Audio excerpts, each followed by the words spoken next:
Ladies and gentlemen, welcome to the air with Brian Gregory on this fine Thursday nights. I've got Luke Close with me. We are smack dab in the middle of summer.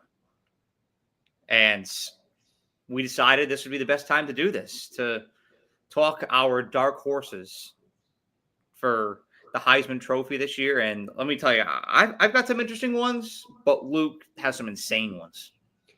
Yeah, I think I took dark horse too literally, and we'll see. I'm hoping for just a couple of top to crack the top 10 at the end of the year, but I think it's going to be interesting. It's going to make for a great conversation. These horses are dark. I can guarantee that they're as dark as can possibly be. I mean, you're not going to see this coming. First and foremost, I meant to do this in last week's show, and ended up being a solo show. And so now that I've got Luke on here, I want to see if I can do this right here. Image file. Yeah, here we go. You see, I'm working the technology. Hell yeah. So Luke, a few weeks ago, was on Instagram, and let me find this thing. Yeah, just scrolling through my feed, He was scrolling through his feed, and he got into a little scuffle, I would say, I found it. He got into a little scuffle with the folks of Saturday Down South after they made this ridiculous post about Alabama. Yeah, it was saying that nobody would have ever called out Alabama under Nick Saban, which they did all the time, so it's just not factually true. And well, Luke had something to say here, and here it is. Yeah, so I don't really comment on Instagram, and I don't tweet as much as I used to because of digital footprint. I'm in an interesting spot in my life where I don't want an Instagram comment or a tweet to come back and bite me. But this one was just so ridiculous that I just had to sit there and I just had to. I couldn't refrain myself from doing it. Next thing you know, I'm getting blown up, basically like 10 texts in the span of a minute. It's like, hey, the admin of Saturday Down South replied to you. They're not very happy with you right now. It's like, what? I was like, oh, I commented on the Instagram post. Go back, look, a little scuffle. Whoever's running this Instagram account, I don't have beef with you, but you're wrong. You're just factually wrong. Derek King did it. Multiple other players before week 1 of the year have done it before. So and the post in itself was it was close to just rage bait. That's what I was gonna say. That was literally just like rage bait material. Yeah. Well, and I will say, I appreciate you for giving me a nice little Instagram plug. Hopefully I can gain some followers from it, get my profile up. Maybe I'll get the blue check from this, but this is just, they said at Luke Close 24. That being said, let us know of any other players that have called out Bama other than the ones we have seen. And I was kind of just sitting there. I was like, that's it's kind of your job to know that. You're the admin. I'm just the average Joe commenting on your Instagram. Yeah, like you should know this. If you're gonna put, this is a rule of thumb. If you're gonna put rage bait content out there, you gotta know what the fuck you're talking about. Yeah, and if you're gonna get people's emotions going, you better be ready to spar. And you can't back down off of it and like kind of play devil's advocate with yourself. You gotta at least own it. Like, man, I don't know. I feel like they just didn't own it. That's my big thing. But yeah, that was an interesting way to start your day for sure. Yeah, I was at work. I was doing some work, and I was like, I'll take a little Instagram break, having a cup of coffee. I go on, yeah. And I'm just listening to this guy break down, why nobody would have ever done this to Alabama years ago, and it just shows how Bama's slipping this and that. And I'm like, this argument is asinine. And then I'm like, all right, let's see what people are saying about this. First thing I see, Luke Close 24. I'm like, and then I saw he got called out. I'm like, yeah. shit. Yeah, I think that might be my first time ever having an admin be genuinely upset with my comments. So They were triggered. They were really triggered. It was funny. I was like, I feel bad for whatever 18-year-old is running this Instagram page has never watched. Also, it's Saturday Down South. It's the biggest program in college football. Like, I mean, come on. You gotta know. The other thing that I'm gonna say too, for a page that's supposed to be, dedicated to the South, that had to have been like two of the most least Southern guys I've ever seen in my entire life. I mean, the one guy had a Chicago Bears backdrop. Yeah. And I know it sounds hypocritical coming from me because I'm from Northern New York, but like I've adapted to the Southern way. Like I've been here long enough to where like I've adapted. This guy was straight out of Chicago. Like he had Chicago in his backdrop. I'm like, no. And why are you, if you're Saturday Down South, why are you making negatively connotated posts about SEC schools, arguably the biggest brand in the SEC? I don't know, just a real, it was just weird. Really, if you want to go at somebody, go at Kurt Signetti right now. Yeah, seriously, like or go at Rhett Lashley. Don't go after your own. Yeah, don't even get me started on those guys. We'll be here forever. That's a whole other. Oh yeah, I had a whole bitch session about that too. I mean, we could go on for hours about that. That's a whole other rabbit hole. But that post there, just the one last thing to wrap it up.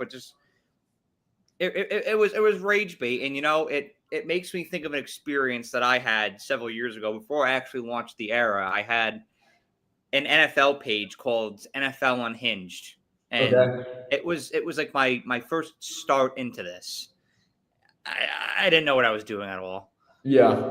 But I made this video and it's actually kind of true. But I made this video about pretty much why Justin Herbert's overrated. Oh yeah. And I got blasted. And there were some things I said that weren't backed up statistically, so I should have known that when I make I make kind of a rage bait video and I got rage comments and, I could have been better equipped to handle it. And, when I started the era, I was like, I'm never going to do rage bait stuff. Like I'll do stuff that'll get clicks. Like, I'll talk about things. I'll get clicks. I went live after the Alabama Michigan game, a couple months ago, cause I knew it doesn't get a huge reaction, but I'm not going to, I'm not going to just put stuff out there like Lamar Jackson's overrated because it's at the end of the day, it's not worth it. Yeah, and that's not even true anyway. So I know that would pick your head up. Yeah, Lamar Jackson. But yeah, let's jump into these candidates. I think this is going to be a real interesting one. Obviously, we've discussed who we're talking about, so we didn't have any repeat ones. Yeah. But the first one I'm going to get into, speaking of Rhett Lashley, is and I think this is probably, you're going to be surprised by this, but this is probably the least dark horse out of all the people I have on this list. First one I'm going to get into is Kevin Jennings at SMU. For one, I think that he's poised to take a bigger leap in I believe this is his third year. Yes, his third year.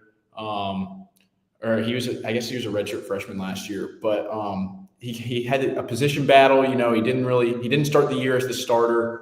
Came in, really revitalized the SMU offense. I thought they were going to be great to start the year. Slow start. I believe they played week 0, struggled in week 0 with I believe maybe New Mexico. Nevada, that's right. They struggled. They came back and won that game, but once Jennings came in, the offense really took off. He had a completion percentage of 65%, which I would like to see get up. I think it will get up. It's not, that's not bad by any means, but it's not great. 3,200 yards for a redshirt freshman that really hasn't seen much game action. Obviously, it's not the deal breaker season that we've seen from a lot of guys that win the Heisman. But really where he gets it done is on the ground too. I mean, he's mobile. I think his pocket presence is going to evolve a little bit. I think he's going to stop turning the ball over as much as he did last year. And I think SMU's schedule really sets up well for him to I don't want to say put up empty stats, but to, pad on to something. I could see him having a 400-yard game, all-purpose yards, 400 yards, like 3 touchdowns, 4 touchdown type games. And I think he's a great player, even though I'm not super high on SMU. He's got some weapons. They put some money into the transfer portal, and they kept a lot of their guys from last year. And I think familiarity is going to benefit Kevin Jennings here. So I wouldn't be surprised to see him up near the top of the list at the end of the year. I like Kevin Jennings this year too as a dark horse because, like you're saying, he has weapons. He has the foundation from last year, and Kevin Jennings and SMU, like they're one of those teams like you saw last year. They're better than most teams in the ACC. Yeah, and so you get him against most ACC defenses, and he's going to flourish. Yeah, they're one of those teams that when they face legitimate competition, when they face some of your more elite teams, like a Penn State, like a Clemson, it looks a little different. And that's why he's categorized as a dark horse Heisman candidate. But the bulk of your games are not against those teams. Yeah. As you only see them once or twice. I mean, right. SMU had the luxury of not seeing one of those teams until the ACC championship last year. And they capitalized because they're a really good team. But there's a threshold. Your Clemson's, your Penn States are above it. SMU's below it, but below SMU is, your Pitts, your Wake Forests, your Virginias, your Cals. And so they'll have no problem beating those teams, but when they go to the upper echelon, that's where in different environments, like Kevin Jennings up north to Penn State last year, it was a shit show. Yeah. Oh, yeah. We saw that unfold, but the bulk of his games are against those defense where I think he can capitalize, and so I like that pick. I'm going to start. I think I'm going to start with my more obvious ones, and then trickle down to the surprise ones. So I'm going to start with Notre Dame's Jeremiah Love, and this is somebody who I think can make a legit push for the Heisman this year. He's a sophomore. It's his second year. Had an insane freshman season last year, over 1,100 yards. Yeah. And he continued to deliver on the biggest stage. Against Indiana. Really good game against Georgia. Did his thing against Penn State.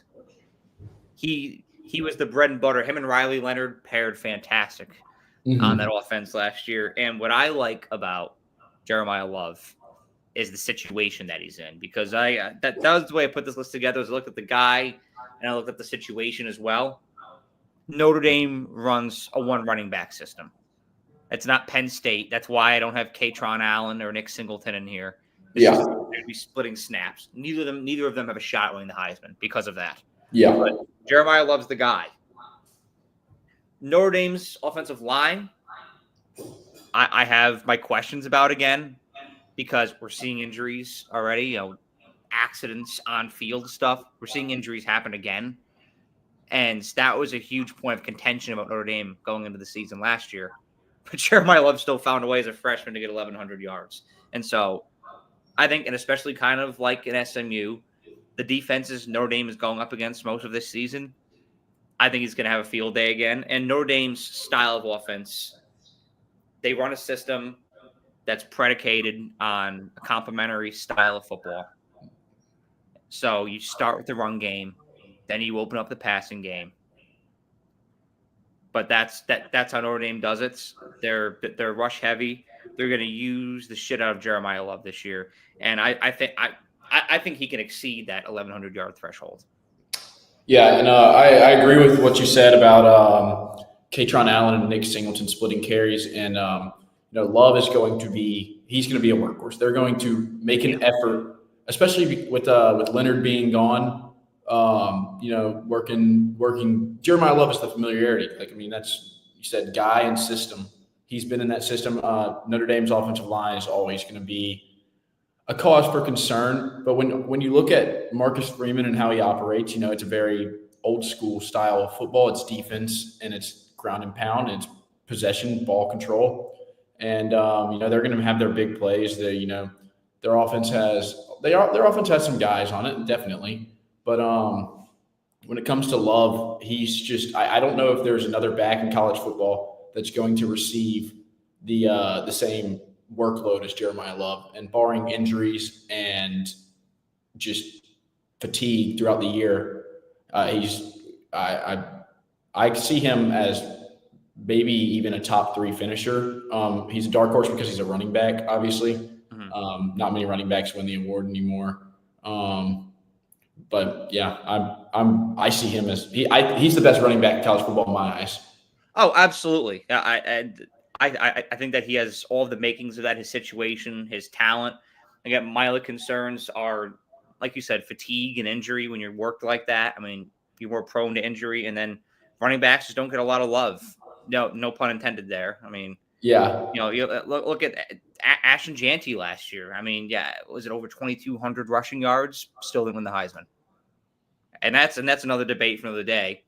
But he didn't win the Heisman, and so point is Jeremiah Love has to put on a damn show to have even a shot of winning this, and the Notre Dame brand could help him out, but he's got to put on a clinic to even to get consideration. yeah, it's just tough for running backs. It really is, and that makes my second guy. I'm gonna just go ahead and put it out there. This is where it starts going off the rails a little bit. You talk about Notre Dame's brand.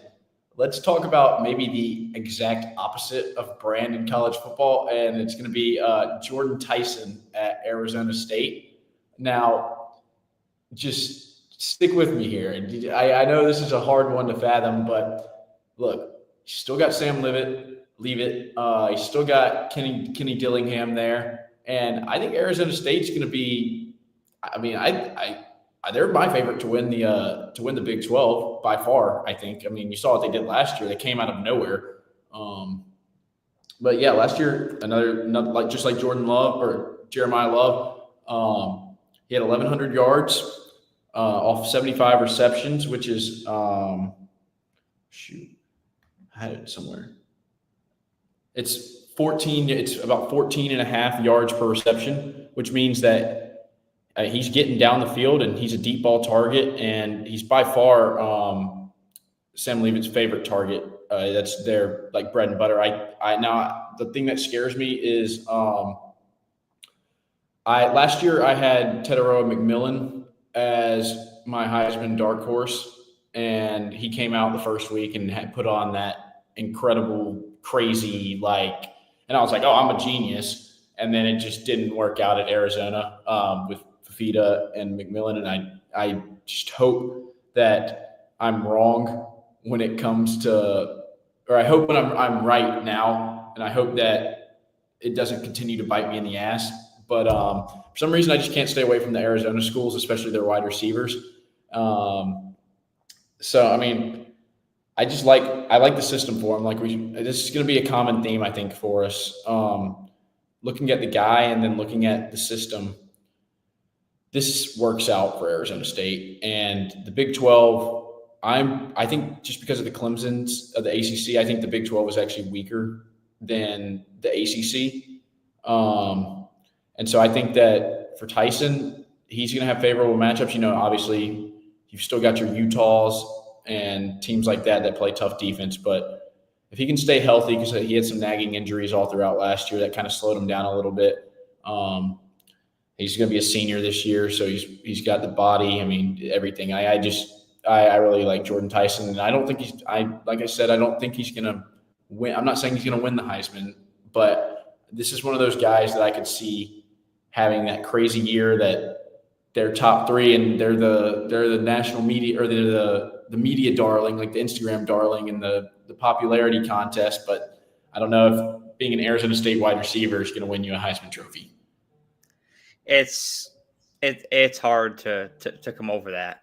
It's hard to overcome having a brand like Arizona State doesn't in football doesn't have the same exposure of a Notre Dame or an Alabama or a Clemson or an LSU, and so you have to do that much more to gain that recognition to win an award like that. But you go back and look at some of Jordan Tyson's tape last year. I mean, he was brilliant against BYU. Had a great game against Arizona. He's a solid, consistent wide receiver, but the greatest ability is availability. And so we've got to see Jordan Tyson out there every game this year, getting them throws in with Sam Levitt. And if those two guys can stay healthy, I think that Arizona State is a force and your clear favorite to win the Big 12. And we'll talk about this in the weeks to come, but Arizona State's not getting the same reception from the national media that they're getting from me and you. I mean, there's a lot of people out there who don't believe them, who are more on the Kansas State, more on the Utah, Yeah. on the Baylor side. Texas Tech I see, but the other ones, I'm just not as like, oh, they don't Scatterboo anymore. I'm like, right. Well, which makes sense. I mean, he was the heart and soul of that, but I think Arizona State had layers. And I think they're more consistent on offense. And when you look at what that means for Tyson's production, without Scatterbo taking the majority of touches, they're going to look to go to somebody else, and that puts Tyson in a good position to be that go-to guy for Arizona State and the guy that they rely on almost every game. They're probably going to need a perfect record and a Big 12 championship to put him in that conversation. But yeah, like you said, Arizona State doesn't get the same pool as many other teams, which means that there's not as many eyes on Jordan Tyson and on Arizona State. And while that hurts him, I'm still confident in his actual football ability to put him squarely in that conversation. And I hope that happens too, because I'm a huge Jordan Tyson fan. I think he can be a first rounder with Levitt this coming season. I agree. So I agree with that. I can't wait to see how those two produce this year. Now let's start to get into some of my all right, I did a non-quarterback. I'll do a quarterback here. I have 2 non-quarterbacks and 2 quarterbacks. And so I'll do my first quarterback, Austin Simmons at Ole Miss. Yeah. Southpaw. Everybody knows him for that drive against Georgia, that immaculate drive right down the field. Yeah. And that really set the tone for Ole Miss in that game because, as y'all remember, they took down Georgia on the afternoon slot the same evening that Alabama destroyed LSU at night. I think it was like November 9th or something like that. Yep. Raining, pouring in Oxford. Austin Simmons was thrown into one of the biggest pressure moments. That was probably the biggest pressure moment of his entire life. Yeah. Because not only are you taking the field for an injured Jackson Dart, like, you saw Arch Manning have to take the field for Quinn Ewers against ULM. Yeah. Earlier last year. And that in itself is still a high magnitude moment. And still, these are your first college snaps for the Texas Longhorns. Like, this is huge. But he had a more manageable opponent. Austin Simmons is going up against not only an SEC team, the gold standard outside of Alabama these past several years in Georgia. You're going up against Kirby Smart's defense. You're going up against Michael Williams. Yeah. Yeah, it's a whole other conversation. And he was like, you looked at his eyes, you looked at his composure, you looked at his body language, completely unfazed. Knew exactly what to do. You could tell he paid attention in fall camp. You could tell he knew that playbook like the back of his hand. Got great chemistry with his receivers and assembled a brilliant drive. And so the question is, we didn't see much out of him, but that's the brief little sample size that we did see. And judging from that, the stakes are pretty high for Austin Simmons. Now, we can't judge him off of one drive, but he looked polished, he looked composed. Those are 2 things that you can't teach. And it's not going to start off with this high pressure for Austin Simmons this year. So I think he's going to ball out. He also had the luxury of getting that time to sit behind Jackson Dart for a while. And that goes a long way. Like, that's why I'm big on Dante Moore this year, being able to sit behind Dylan Gabriel. Austin Simmons had that time to sit behind Jackson Dart, who's a first-round draft pick. Could start for the Giants here soon at some point, and was able to learn from him. Yeah. That's massive. That's huge for a quarterback's poise, staying in one spot. I'm huge on guys that stay in one spot because that shows loyalty to your program. It shows buy-in, and it shows that you're committed to your growth within that system. Austin Simmons has all the tangibles, all the intangibles. Plus, he's incredibly talented, incredibly accurate, a great throwing motion, and he has an above-average receiving room. Yeah. So I think he'll take advantage of that. My thing with and I think that Austin Simmons is going to have a productive year from a stat standpoint because, like I discussed on the show last week, I think Ole Miss is going to be one of those teams that gets themselves into that predicament this year, kind of like a Miami last year. Maybe not quite to the same extent, but they're going to be allowing a lot of points. They got a lot of transfers in that cornerback room and safeties, and usually the chemistry is not there. We saw that with LSU a couple years ago. I think you're going to see that with Ole Miss this year. They're going to allow a lot of yards. And Austin Simmons, you know how Lane Kiffin offenses operate. They're going to combat that by going through the air. Yeah. And trusting Austin Simmons. And so I think that he could have a 3,500 yard or 4,000 yard season. Well, and I'll say when it comes to Simmons, he's there's probably maybe Steve Sarkisian, you could argue, might be the only coach in college football that's better with quarterbacks than Lane Kiffin. So that sets up well for him. I think my biggest concern with Austin Simmons is he came in on that Georgia drive and there's really no film on him and really nothing to be able to for them to judge on that. I'm pretty sure they played. I saw that game on TV, I believe, a few weeks ago. It looked like when he came in, they played just base defense, pretty much. Just tried to confuse him a little bit with drops, but he didn't get confused. And you can always make the point. There's not a lot of film on a guy, but it's like what you said. It's still impressive to be able to actually go into a game and put what you've done all year, all camp, the X's and O's, and actually make the plays. And Simmons, he looks like a gunslinger to me. He's a weird case though. Ole Miss is one of those teams that I'm very interested in this year. Like I want to see how it works out with them because they're just, I don't know. It's just something about I was stunned when they did not make the playoffs last year.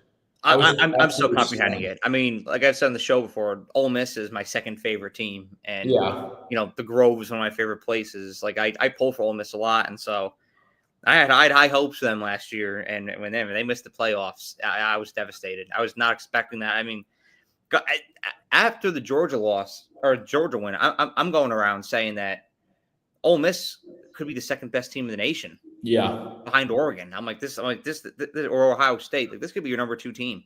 Yeah, and that Florida game happened a few weeks after, and that just negated everything. I was shocked. Yeah, and college football was in a really weird position last year. Just a crazy season. You can only hope for it to be as crazy. As an Alabama fan, I would like for it to be less crazy this year, but as a college football fan, it was an awesome year, and I really hope that it works out for Ole Miss because I do love Kiffin. I think he's great for the game. A lot of traditionalists don't really like Lane Kiffin, but I'm on the Kiffin train. He did great things for Alabama too, so I could see Simmons. I could see Simmons cracking that list early for sure, and I think that he's another one of those guys where it sets up well for him to not get empty stats, but beat the dead horse a little bit. And that's just it too, and especially early on, like Ole Miss has one of those cakewalks again early in the season to where kind of like Jackson Dart last year. I think he can really pad those stats. Yeah, and so I like the situation for Austin Simmons going into the season. But who's your next one? I know these are going to get continuously more insane. So let's hear it. Okay, so yeah, this is going to be one of the big dark horses. And this is a guy that was a social media sensation. He never actually touches the ball to start a play at all. He lines up on the other side of the ball, and he plays for South Carolina, and it's Dylan Stewart. Last year as a freshman, he just had a monster freshman season. He was one of the two-headed monsters of that defensive line that nobody wanted to play. I actually saw him live in Bryant-Denny, and I watched him roll over maybe one of the best, probably the projected number 1 pick in some mock drafts, Caden Proctor. I saw him really just his speed, his strength, and his athleticism as a defensive end, as an edge, is just like it is. He's a monster. This guy put up 6.5 sacks last year as a true freshman.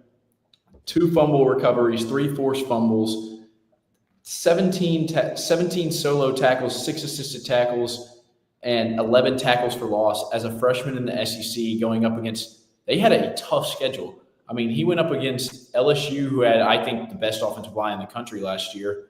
Alabama has maybe the best offensive line in the country this year, but they still had most of those guys last year. And he still put up these – I mean, for a freshman edge in the SEC, these are just incredible numbers. Like and I know defensive players don't really win the Heisman, but I could see this number jumping up from 6.5 sacks to closer to maybe double. And I don't think that's that crazy. It sounds crazy to go from 6.5 sacks to 13 sacks. We've seen it in college football, though. We've seen it before. He reminds me a lot of a guy South Carolina used to have, Jadeveon Clowney. Now, he's not as powerful and he's not as big and he's not just like a monster overstanding you like Clowney was. Clowney was a man in a child's game. But Stewart does a lot of things honestly better than Clowney. For one, he never takes plays off. I have not ever seen him take a play off.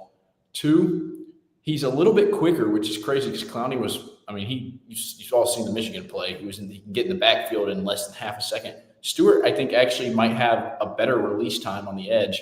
And I know that this is one of those things where I'm going based off the guy and not the situation, because South Carolina, again, has a difficult schedule and they're going to face a lot of good offensive lines, a lot of good tackles and he's probably going to be doubled now. He's probably going to be double teamed. There's going to be more focus on him. He's going to be the one guy on the field that you can't let beat you on the defensive side of the ball for South Carolina. So while a lot of the focus is going to be on him, I still think that he is in prime position to just put up, nuclear numbers. And I think that when it comes to defensive players, they just, especially defensive linemen just don't win the Heisman.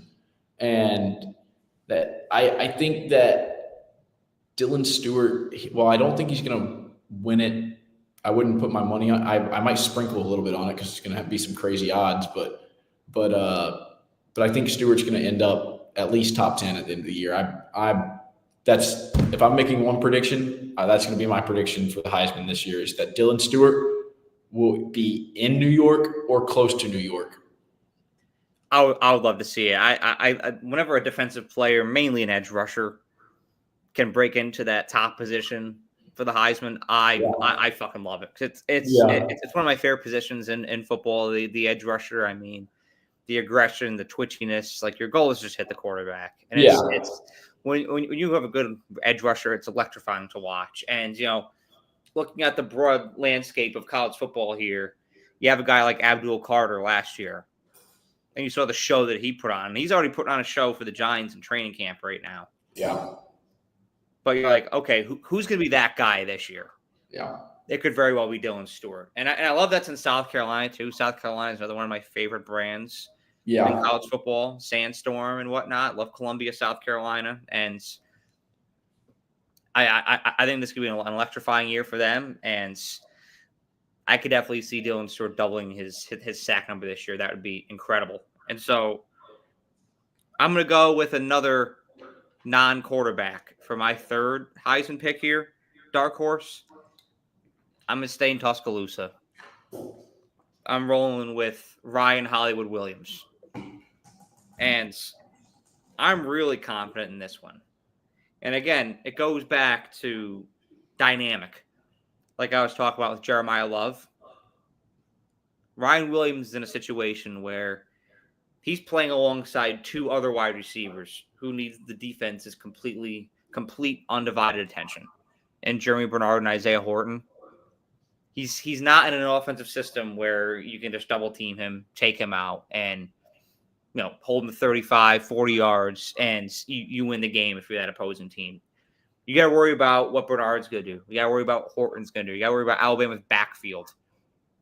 And Alabama is going to be better passing the ball this season because Ty Simpson, Jalen Milroe was a more dynamic quarterback than Ty Simpson because he can hit you both ways, especially on his legs.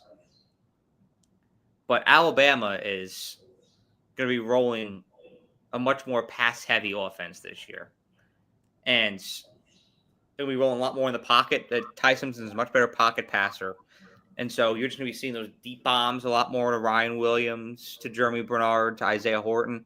And I think Alabama's offensive line is much improved from last year, because this is something that Alabama struggled with these past couple of years. It's not talked about enough outside of the state of Alabama. Something that we struggle with a lot has been consistency on the offensive line. And now you have a lot of these guys returning. You have your glue guy and Caden Proctor. Like that's your clear stud. And then you still got Jaden Roberts there. Still got Wilkin Formby there. This is a really good offensive line that's going to give Ryan Williams time to run his routes. Brailsford at center. And yes, absolutely. Can't forget him either. It's going to give Ryan Williams time to run his routes completely and get open. Because that was a struggle last year too. Yeah. Was just him and Milroe being on the same page. I could tell they just weren't on the same page a lot. The chemistry just was not great. And it was challenging for plays to develop for Alabama because of the amount of time that they're getting, because of the offensive line's performance. Milroe scrambling around a lot. Ryan Williams trying to get open, not having enough time. He's going to have that this year. And so I look at Alabama, I look at Clemson, I look at those two receiving rooms, and there's a lot of guys in both those respective offenses that are going to put up huge numbers, and Ryan Williams is one of them. And so I think he's going to be a 1,000-yard receiver this year. I think that he exceeds that by a good amount. I'm thinking maybe 1,300 or 1,400. He's going to have a very successful season this year. He's going to be right up there with Jeremiah Smith as the best wide receiver in college football. And it's going to put him in a position, like I said, with Jeremiah Love, especially with that Alabama brands and his brand in his own, which is one of the most. Yeah. Because let's face it, the Heisman evaluates that as well. It is not a true blue football award. Yeah. There's other factors that go into it. Storyline, brand, recognizability. It helped Travis Hunter's case. Yeah. I'm not going to tell you that Travis Hunter wasn't the best player in college football last year, because he was. But the Colorado brand, the influence of Deion Sanders, and his brand in itself, which is very unique, helped him out. I think you can see the same thing help Ryan Williams out this year. Yeah, and I think you nailed it on the head right there with the brand and imaging. The debate between Travis Hunter and Ashton Jeanty last year could go on for days and hours, and they're like 1 and 2 like that. I think that it was the brand image that pushed Travis Hunter over the edge, and I think that there's a strong case to be made for that statistically. And maybe that he plays both sides of the ball, which is pretty unseen and unheard of. But Jeanty was, I believe, more valuable to his team. I don't think BYU would have, or Boise State would have been there without him. I think that's a pretty fair statement to say. When it comes to Ryan Williams, obviously, I love that pick. This is the homer pick for sure.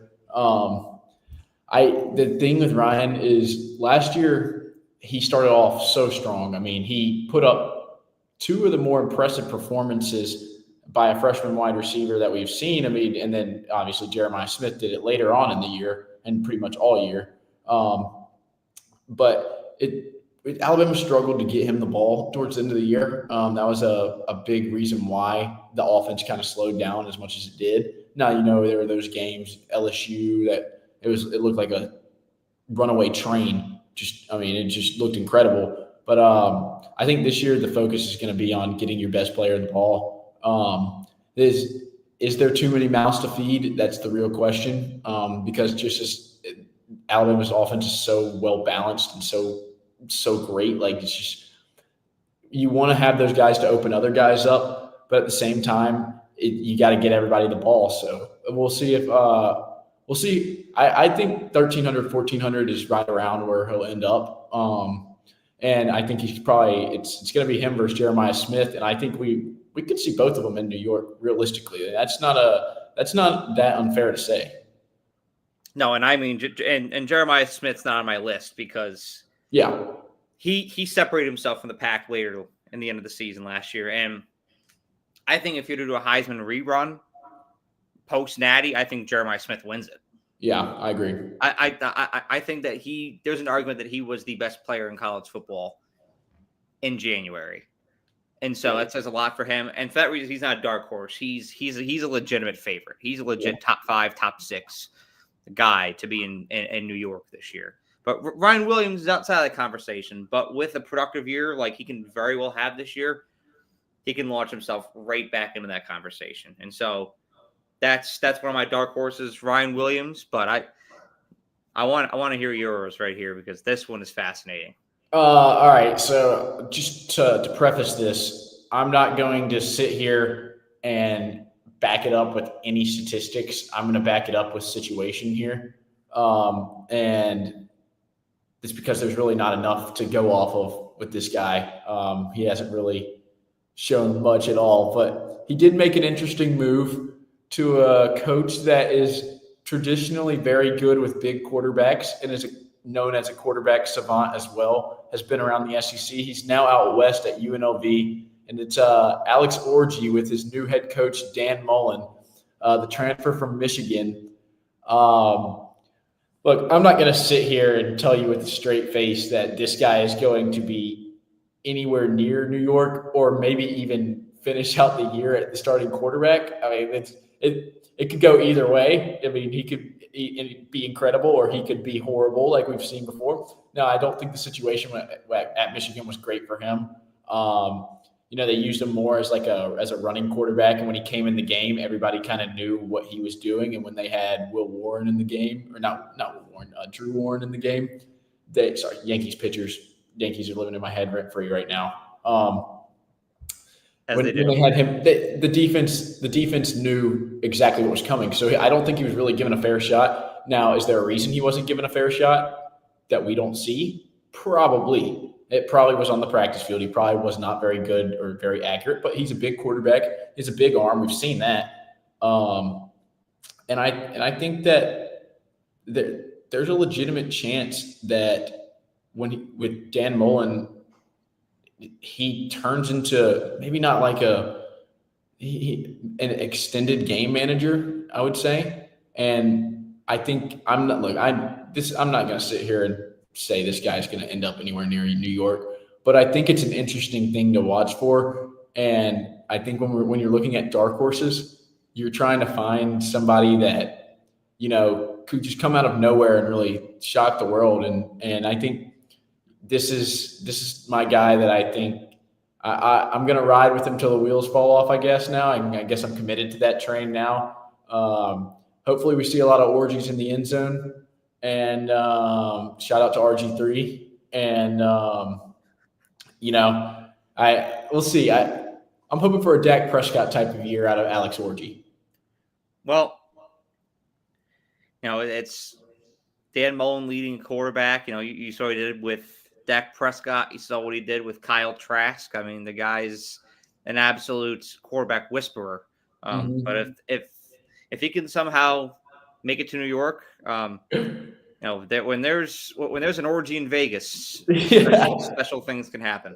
Hey, if Alex Orgy ends up in New York, Dan Mullen deserves a lifetime contract extension. He should be. UNLV should find a way to make him one of the top 5 or top 3 highest paid coaches in college football. That's like getting a blind man to see. Oh yeah, I mean that's like something straight out of the Bible, being able to do something like that. It's unbelievable, inexplicable. And so here's my last one. This is my craziest one. I don't think it's that insane, but nonetheless, here it is. A lot of people have been talking about this young man, and I think he's poised to have a special season. Sawyer Robertson from Baylor had a solid season last year, 28 touchdowns, 8 interceptions, and he really started to find his stride as the season went on. And so I think you're going to see more of that this year. I think he's got a good, favorable matchup in Auburn week 1. I'm actually feeling good about Baylor going into that game. I'm not going to lie. We'll talk about that more as time goes on. But looking at his schedule, I think he's poised for a great season. His receiving core has come back. Both Josh Cameron and Ashton Hawkins are back. And so those are two guys that he has chemistry with. And when you have that familiarity, that's huge at a quarterback because you're not teaching guys the system. You're not building chemistry during the year. You already know what you're walking into. And Baylor has a good balanced offense that starts with using the run game to open passages up and then uses the pass game to complete it. I think that all the factors add together for Sawyer Robertson to have a great year. Plus that Big 12 schedule, a lot of opportunities for him to build stats up in there. I think that he has a lot of games on his schedule this year against so secondaries where he can put some numbers up. And so I like Sawyer Robertson out of right down the road in Waco, Texas at Baylor to make a push for the Heisman this year as a dark horse. Yeah, and I think this is going to sound like a little bit of a stretch, but I think the most important game for his Heisman campaign is that Auburn game week 1. It's on a Friday. It's the game that everybody's going to want to see. He comes out and puts on a big performance. He's going to put his name right up there in the national conversation for one of the top quarterbacks in the country. And like you said, Big 12 schedule. I could see Baylor winning. Baylor's another one of those teams where I could see him winning the Big 12 championship. And there is a lot of pressure under Baylor on the program this year. They haven't gotten the results that they wanted especially last year. Hopefully Robertson can turn that around. I think that out of your 4, he's probably the guy I'm most skeptical about, just because 27-8, he did find his groove, but I could see him kind of having like a similar career path that Avery Johnson's had at Kansas State, where he kind of plateaus and he's still a great player, but he doesn't make that jump that we all expect. And there's a lot of hype around him too right now. So, I mean, we'll see if we can live up to it. I like his intangibles. I think he's a great player. And if he can turn that Baylor program back into what it used to be, we'll see, because they do have a Heisman winning quarterback. So I want to see Baylor be good again. I want to see Michigan State be good again. I want to see Virginia Tech be good again. Nebraska be good again. And if Sawyer Robertson can help out with Baylor, that would be fantastic, because, like you're saying, this is a team that's facing a lot of pressure. Dave Aranda is – yeah, that's a hot seat game. Dave Aranda and Hugh Freeze going up against each other. Right? That's the urgency behind that game for both teams is through the roof. And I think Sawyer Robertson has an edge with being at home. That's massive, because that's a damn near even matchup. I think Auburn's favored by like 1.5 right now. Yeah, and that line's come down from 3. Yeah, it's going to be very close. I wouldn't want to touch that game if I'm a betting man. It's just very even matchup, but it serves as an opportunity for Sawyer Robertson to build that Heisman campaign. Yep, I agree. And so that's my list. Jeremiah Love, Ryan Williams, Austin Simmons, and Sawyer Robertson. Luke Scott's Dylan Stewart, Alex Orji, Jordan Tyson, and Kevin Jennings. And so don't cancel me. I'm either going to look like a genius or the biggest idiot on the planet in about 6 months. So they just give it a chance, though. Give it a chance. It's a genius or jackass proposition. It's going to be one or the other. That's what the title should have been. It should have been like Genius or Jackass.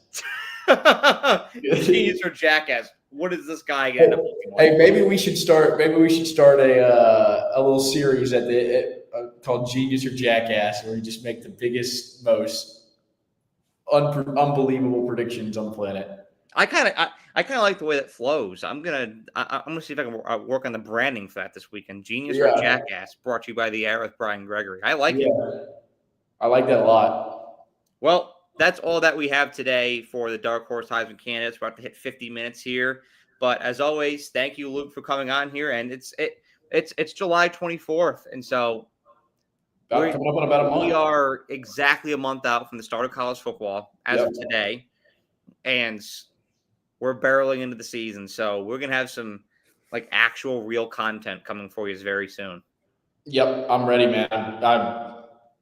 As much as I love watching baseball and golf and everything, it's too long. Fucking man, I need it. I can only get so much baseball. Like I need the pigskin back, baby. And we got preseason starting next Thursday, the Hall of Fame game. So it's something. It's not much, but a little something. I value that. Preseason's like a tease, man. It is like you'll see a rookie quarterback come in for a drive or two, a couple first round picks, see what they look like, and then they're yanked. And it's practice squad guys. Yeah.